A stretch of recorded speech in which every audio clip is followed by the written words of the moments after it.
going to share with you 4 epiphanies I've had about my life that have literally changed my mindset completely and allowed me to transform my life. So after experiencing a really crazy rock bottom with one of my narcissistic exes, I ended up going to therapy because literally my life was a car crash. Everything was going wrong. It just seemed to be getting worse and worse, especially when it came to attracting toxic men. Those situations were just getting out of control. So I decided enough was enough. I couldn't stand the pain and suffering anymore. And I realized something needed to change. And that change wasn't something in the external. That was something within me. There was something that I was doing wrong that needed to change. So I went to therapy for the first time in my life. I went to counseling and I did a talking therapy similar to CBT. And I had about 8 to 10 sessions. And over the course of this therapy, I had some major epiphanies about myself, and it has really helped me to transform my life, and it really helped me to change my behaviors and the actions that I took to ensure that I led a more positive and more happier life, and that I broke the toxic cycles that were currently ruling my life. So my number 1 epiphany was that actually I was the cause of all the pain and suffering in my life. I had no one to blame but myself. So for example, when I was in relationships with toxic guys, red flags came up very early on, and I knew those red flags were bad. I got a bad feeling. I was like, oh, that's not right. But I chose to sweep those red flags under the carpet, put on my rose-tinted glasses, turn a blind eye and ignore those red flags because I was desperate to be in a relationship with someone. I didn't want to be on my own, so I would just completely ignore those red flags. Ignoring those red flags, literally that is a recipe for disaster, because over time, as you ignore more and more red flags, it just ends up building up to this climax. And yeah, it was just an absolute mess. At the end, it was an absolute mess. The breakup was terrible, what happened. And to be honest, all that was my fault.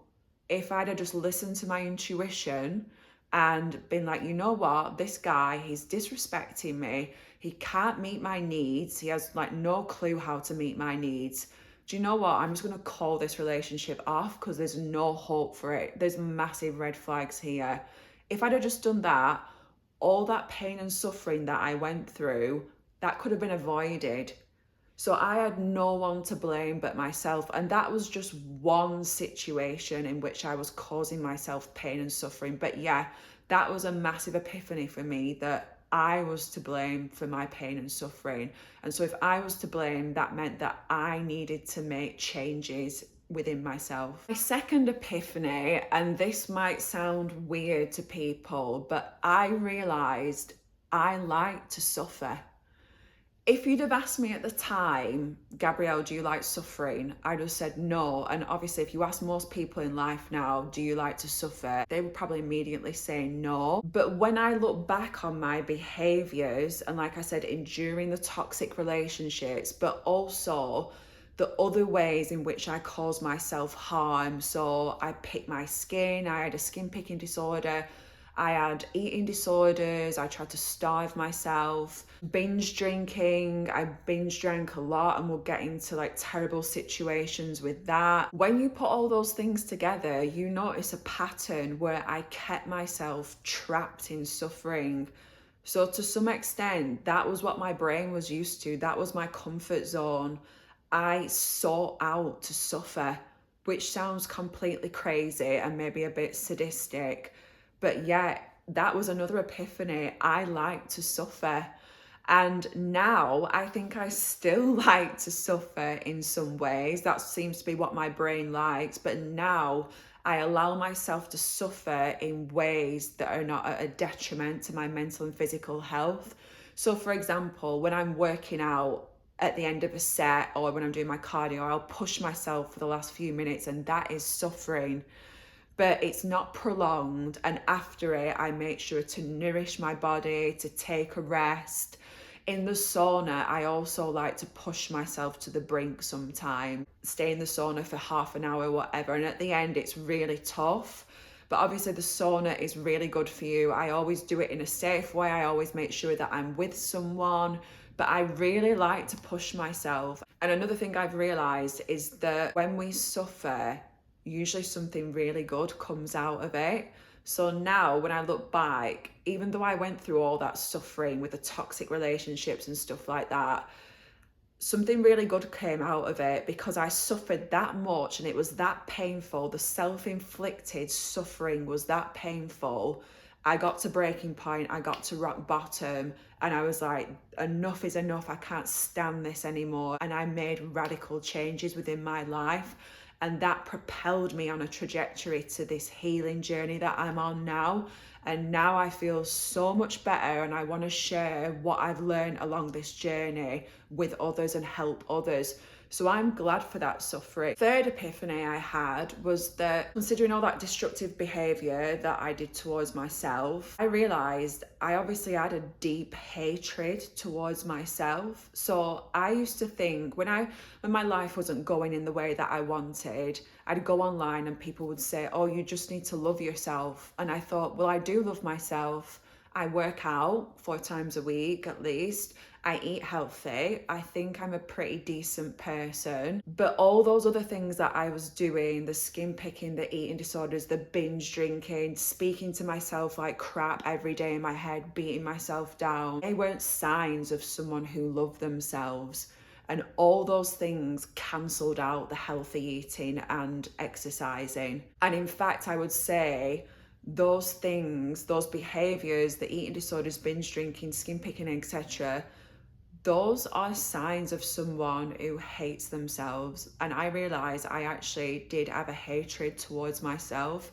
So in recent years, I've really got to understand what self-love actually is, and I've inputted some major changes into my life, and I've stuck to them consistently, and I've been able to cultivate a really strong feeling of self-love, and yeah, that has completely transformed my life. So the fourth and final epiphany I had from doing my therapy was that I am not my thoughts. My mind is merely a tool to help me navigate life, and my mind is trying to keep me safe. And in doing so, a lot of the thoughts can be fearful thoughts because it's trying to keep me safe.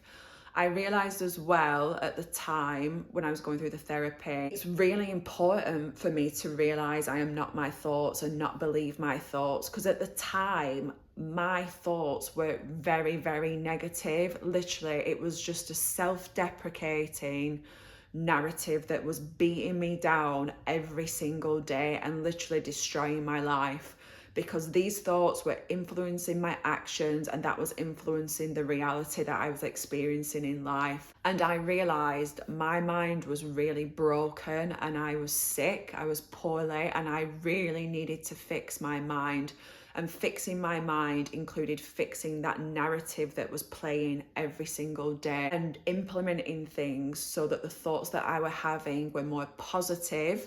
The thoughts that I were having were less, so I just had less thoughts in general, and also being mindful of the thoughts that I chose to latch onto and obsess about. So yeah, guys, this was just a quick video. I just wanted to share those epiphanies with you.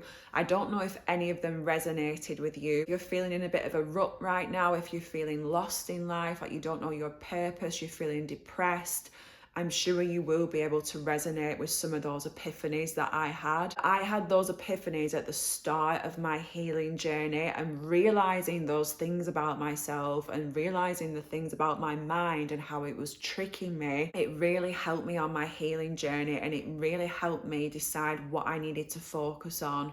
And the major thing that I needed to focus on, which was critical and pivotal to my transformation, was how I treated myself, but number one, what was being said in my mind and what I was telling myself every day and what I chose to believe about myself. Okay guys, I hope that helped, and catch you next time.